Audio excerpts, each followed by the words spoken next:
Brand awareness optimization. So right now you can buy an ad by two different ways. Pay per click, right? PPC, or you pay per thousand impressions, right? CPMs. We have a new one. It's called BAO, right? So brand awareness bidding is basically, it's timing the amount your eyes are on an ad. Kind of spooky, but they know when you're scrolling up and down. They know how long you're on a page. We see those in Google Analytics and a lot of other things, right? So now if I know that I have a captive audience, the captive audience now becomes brand awareness. So I can target you by people that like to look at my ads. That's pretty awesome, actually. I don't need you to click if my content's right there to sell the product. And sometimes impressions is what I want to go for because it's a cheaper way of going to, and I can kind of, it's like broadcast fertilizing it, just throw it out everywhere, right? But man, if I could get the fertilizer right in the trench next to the plant, it'd be cheaper, and it's going to be a lot more effective because it's going to go to the target that wants it. This is a great option for ads, great option. Of course, to have this, you better have great content, you better have a strong brand, or you have to create a strong brand through your posts. New mobile polling improvements. So enhancing the mobile polling options, and it helps gather data across Facebook and Instagram. Now, one unique thing about all these things that I'm telling you about is analytics and insights, okay? This information is stored within your insights on Facebook, right? So if I start figuring out, what do you like more, spa or my golf courses, which golf course do you like more? And the pines, the preserve, and the garden, I find all these people like the garden, I can select those people and send them an ad for the garden for next week. Come on and play on Sunday for 20 bucks. Kind of a powerful marketing tool. What else is changing? 360 videos, you guys seen this yet? Right? So GoPro is trying to figure out all these different methods. This is just a crazy hack, right? This guy's got.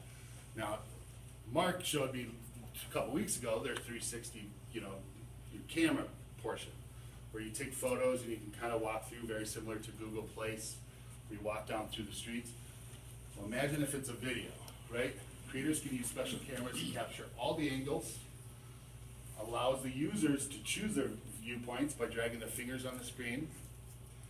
And right now it's been tested by Star Wars, Discovery, GoPro, Saturday Night Live, to name a few. I'm going to show you what Star Wars did, because I'm a big Star Wars fanatic. I'm not sure how many of you guys have seen this.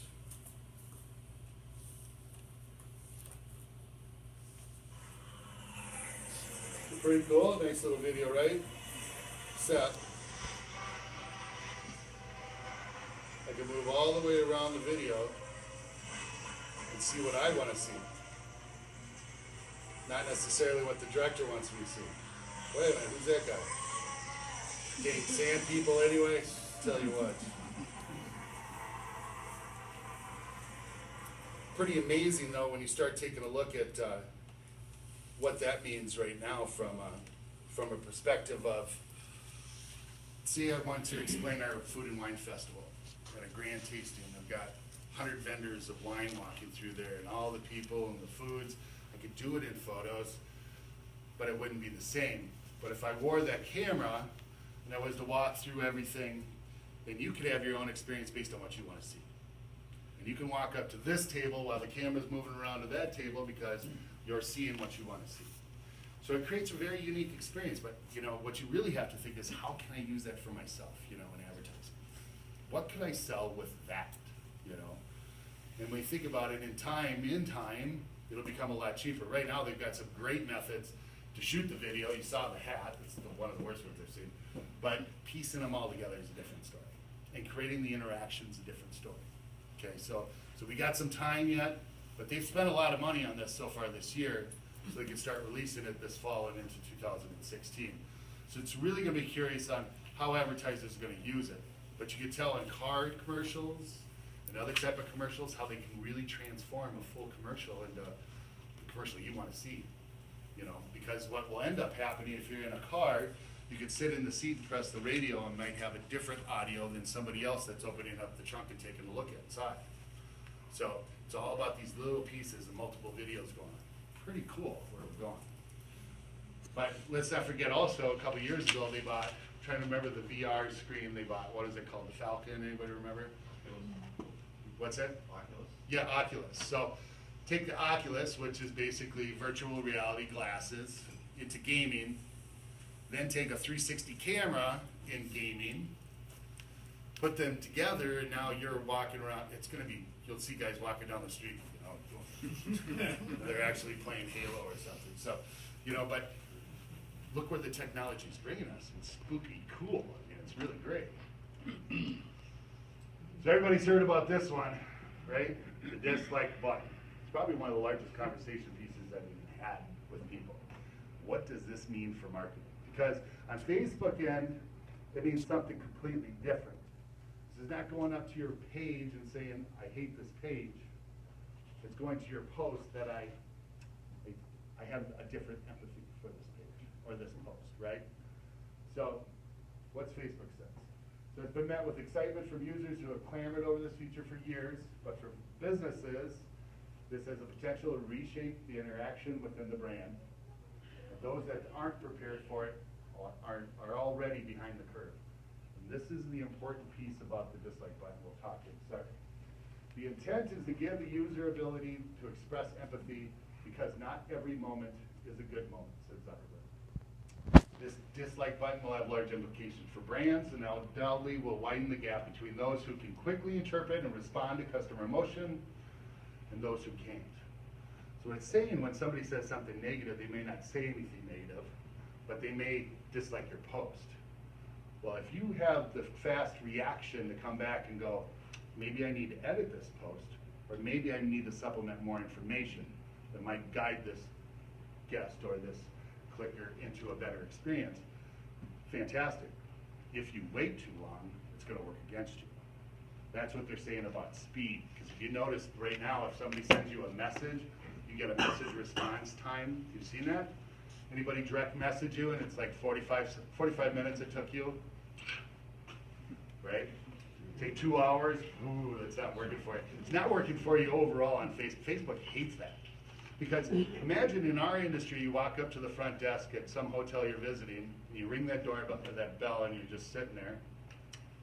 And 45 minutes go by, and then somebody shows up, goes, "Oh, by the way, we're sold out of rooms." Like, really, you know? Well, if you're interactive on Facebook, and you're an advocate on Facebook, and everybody's using it on Facebook, you don't get much time. This is the front desk on for most people. This is their interaction is on Facebook. They don't want to talk to anybody. They want to talk through this little window, right? So you have to advocate the movement towards that. If you can't answer it, then put somebody else in charge of it. You've got to be able to respond or give them the proper information. Can't tell you how many times people come on Facebook and go, "Do you have any great packages for Halloween?" It's like, lots of them. They're on our website. You know, did you miss it? You know, no, but I definitely go on, yeah, we got great stuff. You know, here's the link, which leads right to our website. But that's kind of the point. Some people, that's their only method of communication. That's what they're using. So if that's the case, then, you know, utilize it and be responsive in it. Because this will work against you. It will work against you. A business that demonstrates an understanding of the customer needs, wants, and emotions will surpass its competitors because Facebook's going to make sure that it does. In ads, on the longer time that you stay on news feeds, the better reaction, the better you are on your page, they're going to reward you. On the surface, the dislike button offers an opportunity for businesses to gain additional insight into customer emotion, and it will most likely, and this is what they've been testing largely in New Zealand and in India, is basically emojis.